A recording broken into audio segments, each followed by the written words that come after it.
Rocks are seldom perfectly round or cubed. They're marked by fissures and indentations. How do we paint those details without losing the overall shape of the rock? The two techniques that I've shown you enable you to paint just about any rock. Let's put them both together. To find your composition, frame the view with your fingers. Find the middle point and draw out from there. These lovely blue African skies just lend themselves to the cobalt blue. Let's make a nice even wash. Plenty of liquid paint mixed up. And lay it on. Almost it doesn't grade towards the horizon, and look how crisp it is against that white edge of the rock there. You can use that lovely hard edge. Now it does get a tiny bit lighter towards the horizon. So we'll just lighten that off a bit, take a bit of colour off the brush, and then I'm going to bring it into the dark areas of the rocks. So this rock here comes dark, dark under here. Now we've got our wet on dry and our wet in wet. So all these shadows can be wet on dry in place before we even start painting.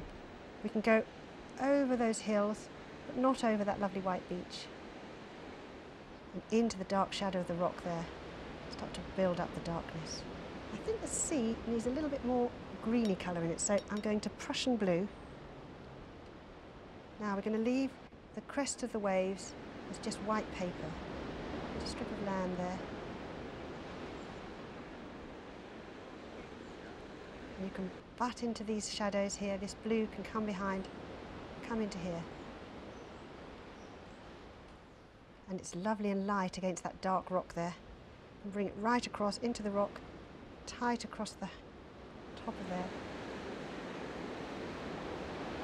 While you've got that cobalt blue, it's ideal to catch these strong shadows before they change, because as that sun's moving around, these shadows are going to change very quickly. So why not just mark them in with your blue, and they can go under all your shadow colours, and you'll find that the rocks will almost sort of paint themselves around those shadows. Oh, lovely shapes. I told you rocks are wonderful things. Keep those lovely crisp edges where there is no shadow. Look at that coming around here. Flat brush is great for this because it actually can sort of go into the straight sides, and it can do the curves as well. Come all the way down here. This is quite, oh, that light on top there, nearly missed that. Keep looking all the while. And don't worry, if you get it wrong, you're not a slave to that view. Don't get too caught up in it and worried. Where the brush goes, let it go. Have control, but don't be afraid to make what may seem like mistakes. Painting will have more life if you don't keep trying to correct it.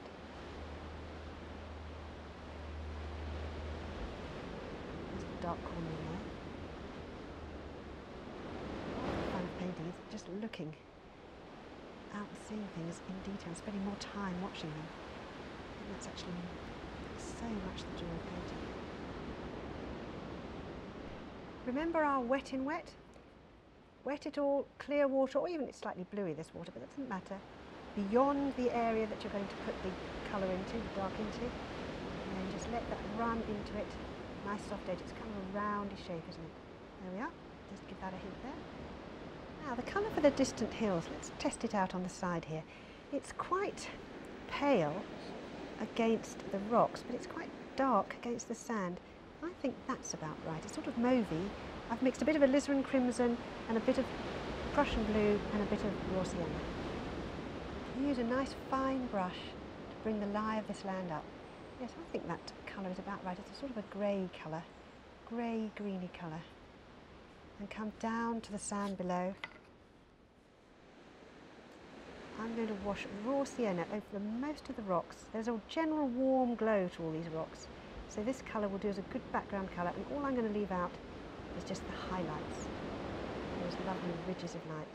You just put a bit more raw sienna over it first of all. The top of it is more golden, up there by its lit edge, and then the bottom part of it. Be ready with a rag because we may want to stop the colour running down into the wash below. But you see, it's not really, it's sort of a mid-tone there, let that run into there, and then quickly with the small brush pick up a little bit of Prussian blue, a little bit of that alizarin to get this dark area here. Lovely warmth, and then we can just dab away where we don't want it to run. We've already got that shadow in of that rock. Oh, it's dark down that side as well. Like that. And then it's casting a nice shadow here on the rock. Every area that isn't actually white can come over with this lovely warm raw sienna transparent colour. So many different colours in these rocks. There's burnt siennas and raw siennas. Oh, deciding which to use is quite difficult. Keep your palette limited. Don't go too many different colours, otherwise it will look a little bit sort of multicoloured by the end. But I've decided to use alizarin crimson, Prussian blue, the cobalt blue that I started the sky with, and this raw sienna. There's a lovely coloured shadow here too, so let's do that same wet in wet. We put the raw sienna in, leaving it, it's quite light at the top there. Let's just dab that back there, and then plunge that, while that's still wet, plunge the alizarin crimson and the Prussian blue into that corner where it's dark. Oh, look at it, isn't that lovely? And then look, it's very dark there where it's casting the shadow. And that can just carry on underneath. Bright white edge to the rock there, nice little curve. The next colour I want to overlay wet on dry is this lovely sienna colour of these rocks. Not too strong, well, it can be in the shadows actually. It can come down behind here. You can get that lovely shape with it now.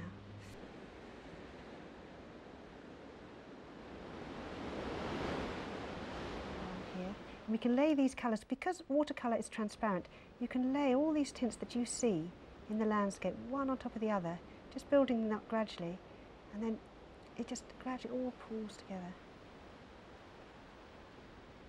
The sun's moving all the time, our shadows are changing. Oh, look at that seagull on the top there, isn't that beautiful? Oh, he obviously likes my composition too. This lovely rock in the middle has sort of stripes across it of colour. So the sienna, so take that brush nice and dry, across there.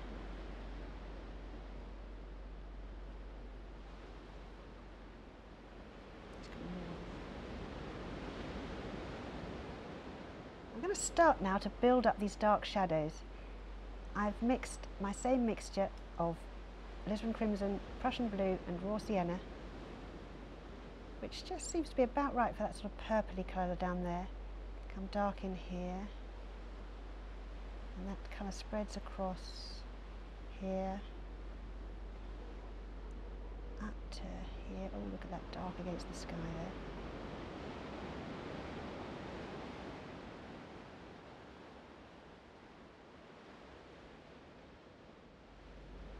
These lovely shapes, you can follow them around with the brush. And now we just want to wet that to soften that area. Give it a clean water. And we can just pull that out. We can pay attention to some of the ridges now here. Don't have to pull it out evenly all over, because we've begun to shape that anyway with our wet in wet underneath. And now we can see that there's dark spreading underneath, ridges in the rock. We can use that wet in wet and wet on dry together there. You really only need these two techniques to paint everything. You can use the tip of the brush to bring out these little lines of darkness around here. And now you can build up this lovely dark against light here.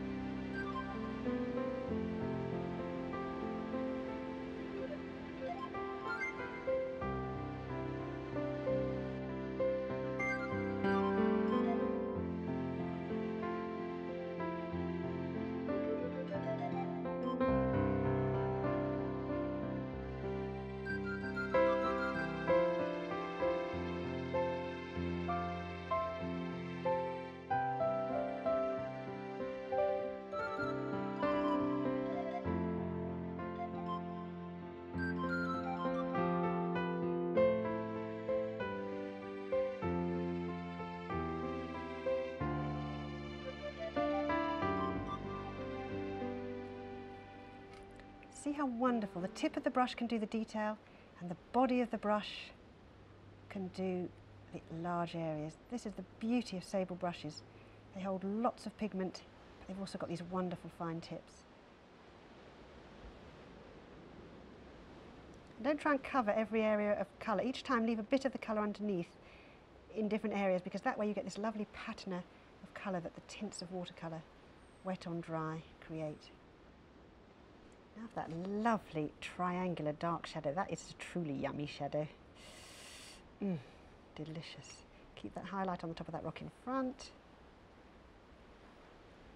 Let the tip make the shape. Look how angular that is. And then we can bring these lovely striations down the rock. Oh,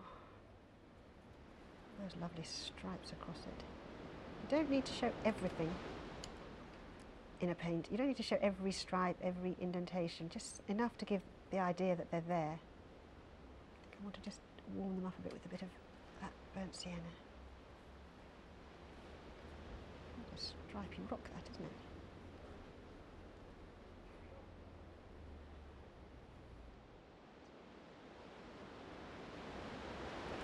This lovely dark indentation here. Put some more of this mixture. Come down to delineate that rock in front. And down into that shadow down there. But I'm then going to bring in some burnt sienna, not that dark, because the colour varies across that rock beautifully. So a bit of wet in wet, burnt sienna into that shadow. You get that lovely feeling, and then we differentiate those shadows quite strongly now. They're quite edgy. And as I go higher up, I'll come back to the blue, the bluey mauve, and then top it off with the burnt sienna. Right in there, in the crease, I'm just going to run down darker version of the same colour, just to get that line in there.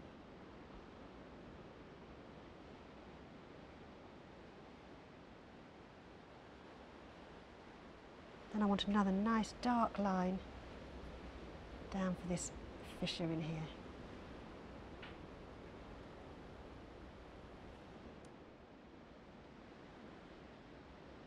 This lovely dark shadow right in under that rock there. We'll just bring that out with, again, this darker tone. Keep the nice little nodules on top of the rock. And then just to soften it where it comes up and you can't really see the difference, just edge that out there. The lichen on this rock in the foreground can be, I think, almost pure raw sienna with a tiny touch of the cobalt just to green it up a bit. It's wonderful. And again, we can use the brush fairly dry. Oh yes, keep it that goldeny colour there, just to get that effect. And now that lovely pattern of orange on the rock here coming down. It's so bright, that colour, isn't it? And then it comes across some of these rocks in the distance here.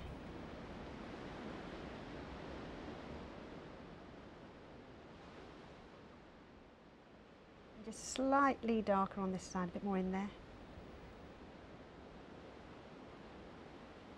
And with fine wet on dry strokes, we can pick up some of the lines of these rocks just to get some more of their shape.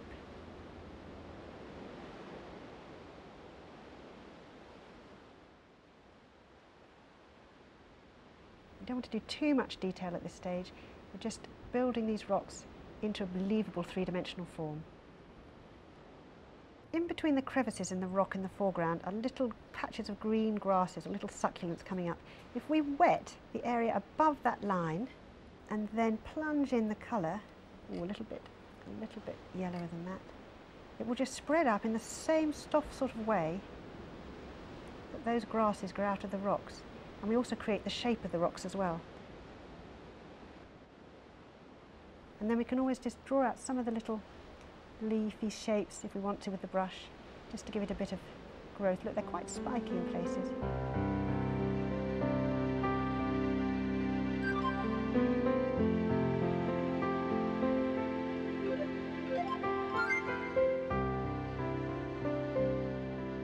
Look what a wonderful result we've achieved with just these 2 techniques. Now's a good time to stop and try them for yourself.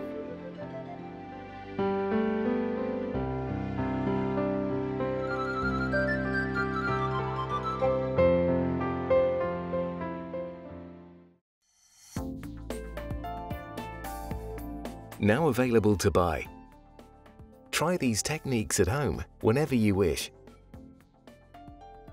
The extended DVD of today's workshop is now available from the Painting and Drawing channel.